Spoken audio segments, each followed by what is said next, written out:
Hello दोस्तों, आपका स्वागत है स्कॉलर लाइट। जो लोग ये वीडियो पहली बार देख रहे हैं तो उनसे रिक्वेस्ट है कि आप हमारे चैनल को सब्सक्राइब कर लीजिए ताकि जो भी वीडियोस आप देखेंगे या जो वीडियो मैं अपलोड करूंगा आपको नोटिफिकेशन के माध्यम से पता चलता रहे। चलिए स्टार्ट करते हैं। बात करेंगे आज हम भौतिक विज्ञान की जो मैंने सीरीज स्टार्ट करी थी उसके अंतर्गत ऊष्मा की बात करेंगे, हीट की यहाँ पर बात करेंगे, जो कि देखिए आपके सभी एग्जामों के लिए इंपॉर्टेंट है। लेकिन जैसा कि रेलवे का नोटिफिकेशन आ गया है तो रेलवे के लिए ये जो है बहुत ही इंपॉर्टेंट रहेगा। तो आपको रेलवे के अकॉर्डिंग अगर तैयारी करनी है तो आप हमारे चैनल को सब्सक्राइब कर लीजिए ताकि सभी वीडियोस का आप लाभ ले सकें। चलिए तो यहाँ पे हम बात करने वाले हैं ऊष्मा की। तो चलिए स्टार्ट करते हैं। देखिए तो ऊष्मा का क्या है हमारे पास कि ऊष्मा जो है होती क्या है और कैसे वर्क करती है, क्या उसका मात्रक होता है, ये सब चीजें आज हम जानेंगे। तो देखते हैं। संपर्क में दो वस्तुओं में से जब एक वस्तु के आंतरिक ऊर्जा दूसरी में जाती है तो उसे ऊष्मा कहते हैं। यानी कि दो वस्तुएं हैं, ठीक रखिए संपर्क में, तो एक वस्तु की आंतरिक ऊर्जा अगर दूसरे में जाती है तो इसको हम क्या बोल रहे हैं, यहाँ पर हीट बोल रहे हैं। यानी कि स्थानांतरण के समय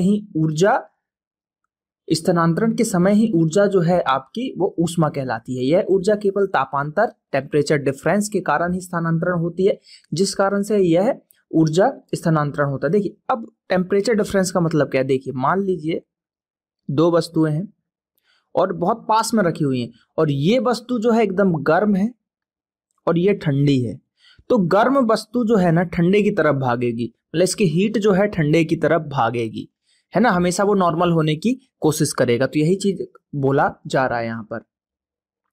और स्थानांतरण होता है उसे ताप कहते हैं। पदार्थ के अणुओं की संपूर्ण स्थितिज ऊर्जा व गतिज ऊर्जा के योग को उसकी आंतरिक ऊर्जा कहते हैं। यानी कि जो भी पदार्थ है उसके अणुओं की जितनी भी स्थितिज ऊर्जा है और जो भी उसकी गतिज ऊर्जा है, अगर उसका हम योग कर देते हैं, है ना, अगर हम उसका योग कर देते हैं तो वो क्या कहलाएगा, उसकी इंटरनल एनर्जी कहलाएगा। अब यहाँ पर देखते हैं कुछ फॉर्मूले के रूप में इसको जो डोनेट किया गया है वो देखते हैं। यदि कार्य W ऊष्मा Q में बदलता है तो W/Q बराबर J होगा, या W बराबर JQ होगा, जहां J एक नियतांक है और उसे ऊष्मा का यांत्रिक तुल्यांक भी कहते हैं, मैकेनिकल इक्विवेलेंट ऑफ हीट भी इसको कहा जाता है। किसको? J को। J का मान होता है 4.186 जूल प्रति कैलोरी, ठीक है, जूल प्रति कैलोरी होता है। तो ये आपको याद रखना है। इसका अर्थ यह है कि जब 4.186 जूल यांत्रिक कार्य किया जाता है तो 1 कैलोरी ऊष्मा जो है यहां पर उत्पन्न हो जाएगी। कितनी? 1 कैलोरी। अब ऊष्मा के मात्रक जहां से क्वेश्चन बनते हैं, मेनली क्वेश्चन आपको यहां से बनेगा। तो देखिए ऊष्मा के मात्रक, एसआई पद्धति में ऊष्मा का मात्रक जूल होता है, याद रखना है। एसआई पद्धति में ऊष्मा का मात्रक क्या होता है? जूल होता है। परंतु निम्नलिखित मात्रक भी व्यवहार में है। तो देखिए कैसे। कैलोरी 1 ग्राम जल का ताप 1 डिग्री सेल्सियस बढ़ाने के लिए आवश्यक ऊष्मा की मात्रा को कैलोरी कहते हैं। 1 ग्राम जल का ताप 1 डिग्री सेल्सियस बढ़ाने के लिए आवश्यक ऊष्मा की मात्रा को कैलोरी कहते हैं।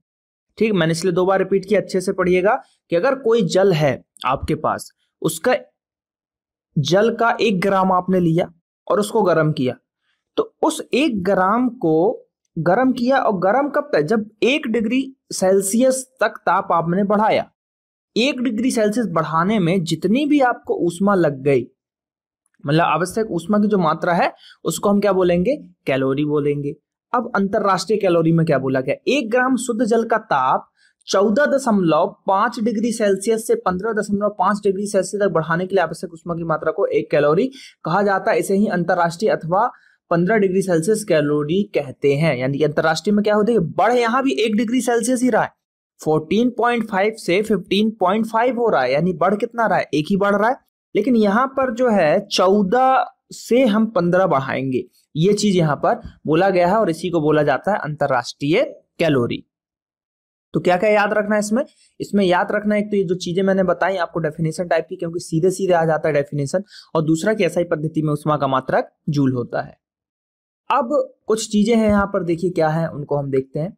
विभिन्न मात्रकों में संबंध दिया हुआ है। तो एक ब्रिटिश थर्मल यूनिट, ठीक है, ब्रिटिश यानी कि 1 BTU की बात करें तो ब्रिटिश थर्मल यूनिट में क्या है? 252 कैलोरी होते हैं, और 1 कैलोरी बराबर होता है 4.186 जूल होता है, और 1 किलो कैलोरी बराबर होता है 1000 कैलोरी। कितना?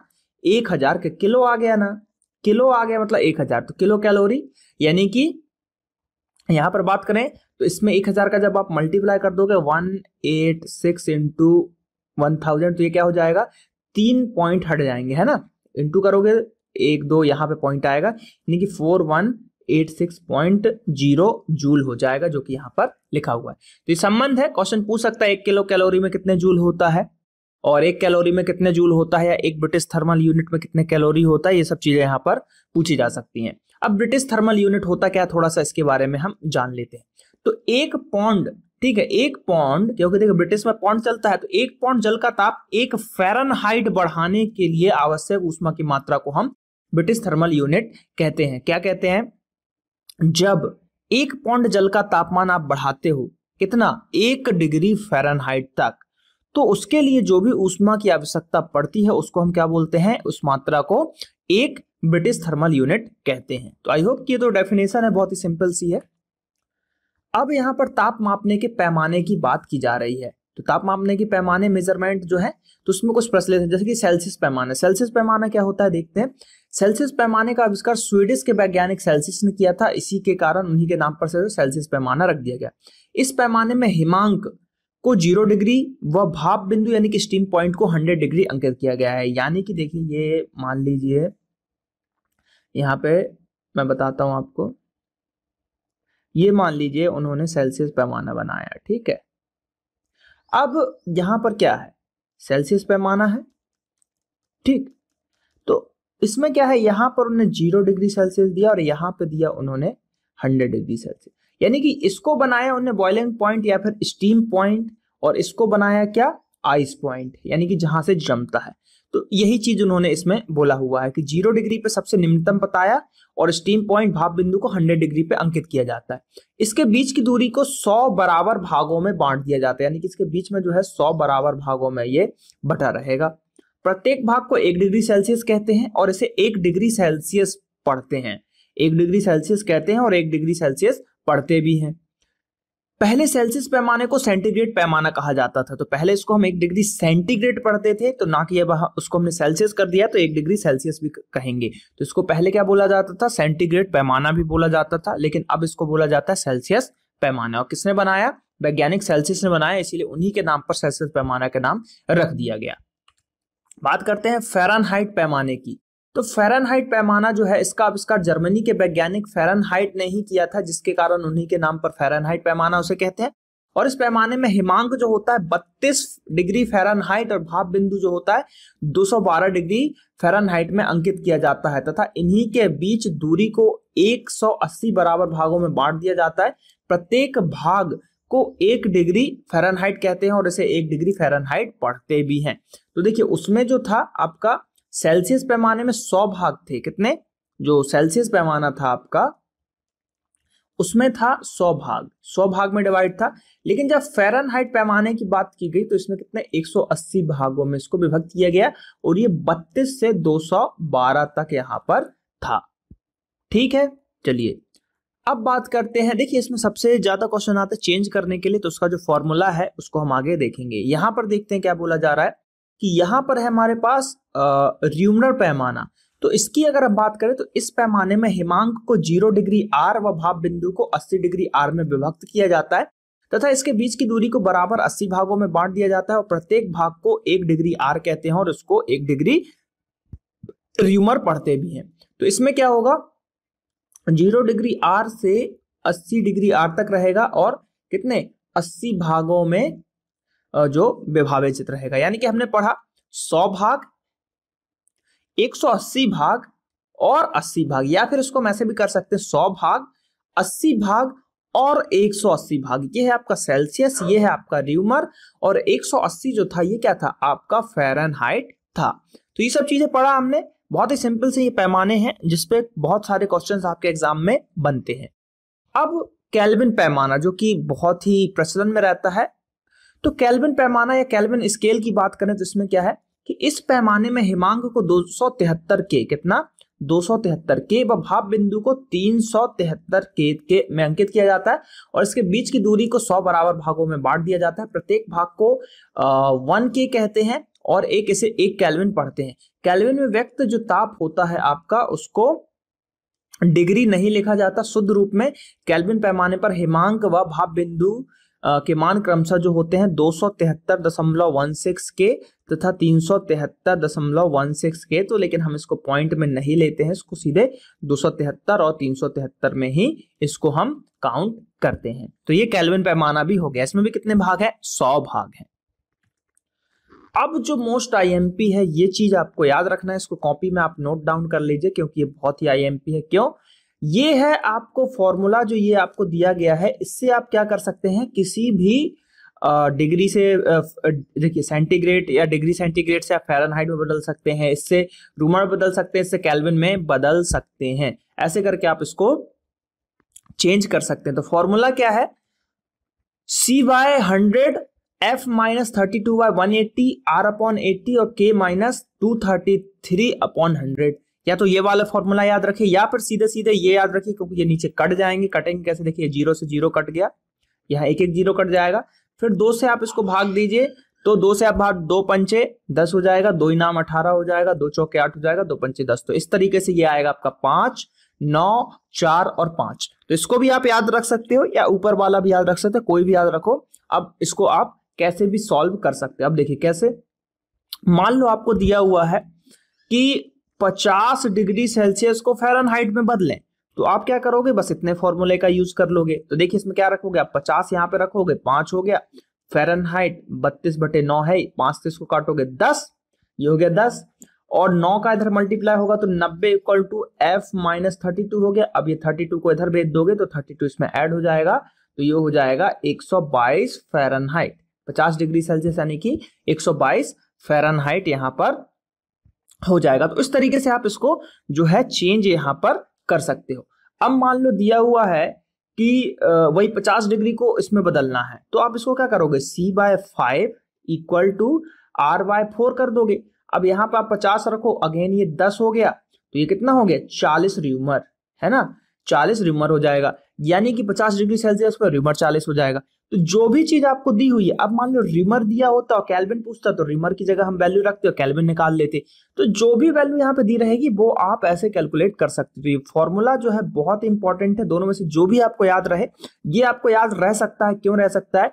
क्योंकि मेनली हमने पढ़ा कि सेल्सियस पैमाने में 100 भाग होते हैं, तो देखिए सेल्सियस को 100 से डिवाइड कर दिया।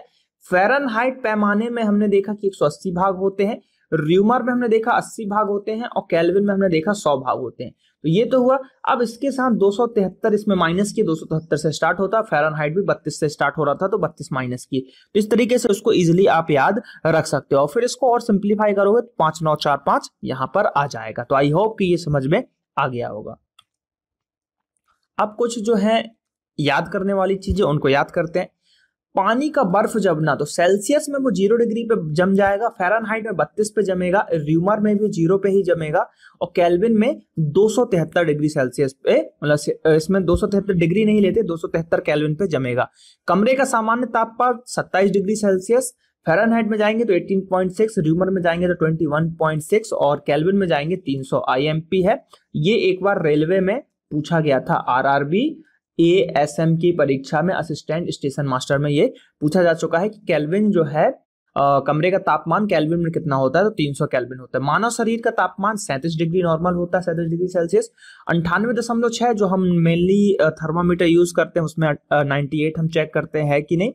और र्यूमर की बात करें तो 29.6 होता है यहाँ पर, और केल्विन में बात करें तो 310 होता है। पानी का उबलना 100 पे उबलता है, 212 पे आपको फ़ारेनहाइट में मिलेगा, र्यूमर में 80 पे मिलेगा, और 373 पे मिलेगा आपको केल्विन में। मैक्स है 100 डिग्री पे पानी जो है उबलता है। तो ये सब चीजें यहाँ पर आपको कुछ कुछ चीजें थोड़ी सी याद रखनी है, निकाल सकते हो आप, निकाल सकते हो अगर आपको ये पता है। ये अगर आपको पता है तो इजीली आप निकाल लोगे। और ये वैसे सबको पता है कि पानी 100 पे उबलता है, मनुष्य का तापमान 37 डिग्री सेल्सियस होता है, कमरे का सामान्य तापमान 27 होता है, बर्फ 0 पे जमता है। ये सबको पता है, तो आप इससे उस फॉर्मूले के थ्रू ये भी निकाल सकते हो, ये भी निकाल सकते हो, ये भी निकाल सकते हो, सभी चीजें आप यहाँ पर निकाल सकते हो। अब बात करते हैं परम शून्य ताप क्या होता है। तो परम शून्य की बात करें, एब्सोल्यूट जीरो की बात करते हैं, तो ये सिद्धांत से अधिकतम ताप की कोई सीमा नहीं है, परंतु निम्नतम ताप की सीमा है। किसी भी वस्तु का ताप -273.15 डिग्री सेल्सियस से कम नहीं हो सकता। इसे परम शून्य ताप कहते हैं। केल्विन पैमाने पर इसको 0 के लिखते हैं। तो ये बहुत ही आईएमपी है, पूछा जाता है परम शून्य ताप को केल्विन पैमाने पर हम क्या लिखते हैं। केल्विन पैमाने पर क्या लिखते हैं, तो इसको हम लिखते हैं 0 के। ठीक, तो ये बिल्कुल आपको याद रखना है कि केल्विन पैमाने पर इसको 0 के लिखते हैं। अब बात करते हैं हम विशिष्ट ऊष्मा की। तो विशिष्ट ऊष्मा की बात करें, स्पेसिफिक हीट की बात करें, तो किसी पदार्थ की विशिष्ट ऊष्मा की वह मात्रा है जो पदार्थ के एकांक द्रव्यमान में एकांक ताप प्रत्युत्पन्न करती है। आजकल विशिष्ट ऊष्मा को विशिष्ट ऊष्माधारिता भी कहा जाता है, जिसे प्रायः C से व्यक्त किया जाता है। तो ऊष्माधारिता को किससे कर रहे हैं, हम C से कर रहे हैं। यदि द्रव्यमान m में थीटा ताप वृद्धि करने के लिए आवश्यक ऊष्मा Q हो, तो उस पदार्थ की विशिष्ट ऊष्मा क्या होगी, C बराबर होगी Q/m इंटू थीटा। ये यहाँ पर बोला गया, जिसमें थीटा जो है आपका तापमान है, m उसका द्रव्यमान हो गया और Q क्या हो गया, ऊष्मा हो गई।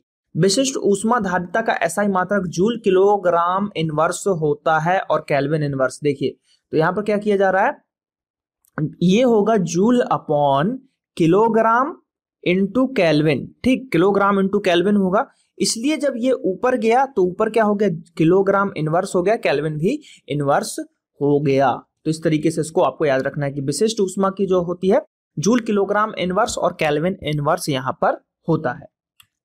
अब बात करते हैं कि कैसे कैसे ऊष्माधारिता की क्या चीजें हैं। तो देखिए 1 ग्राम जल का ताप 1 डिग्री सेल्सियस बढ़ाने के लिए 1 किलो कैलोरी ऊष्मा की जरूरत होती है। अतः जल की विशिष्ट ऊष्माधारिता 1 कैलोरी ग्राम डिग्री सेंटीग्रेड होती है। जल की विशिष्ट ऊष्माधारिता अन्य पदार्थों की तुलना में सबसे अधिक होती है। कुछ प्रमुख पदार्थों की विशिष्ट ऊष्मा या विशिष्ट ऊष्माधारिता यहाँ पर आपको दी गई है। तो देखते हैं कैसे दी गई है। जल की होती है 4200, बर्फ की होती है 2100, लोहा 460, केरोसिन तेल 210, पारा 410 और लेड 130। तो सबसे ज्यादा यहाँ पर हम बात करें तो मेनली पानी का ही होता है। किसका होता है, पानी की ही विशिष्ट ऊष्मा जो है सबसे ज्यादा होती है। क्वेश्चन कई बार एग्जामों में पूछा जा चुका है। तो यहाँ पर जो हमने आज पढ़ा ऊष्मा हीट के बारे में पढ़ा, जो कि आपकी बहुत ही सिंपल सा टॉपिक था, ज्यादा कोई टफ टॉपिक नहीं था, इजी सा टॉपिक था। तो इस वीडियोस को देखने पर आपको बिल्कुल प्रॉब्लम नहीं जाएगी, पूरे क्वेश्चंस आपसे बन जाएंगे जो भी एग्जाम में आएंगे।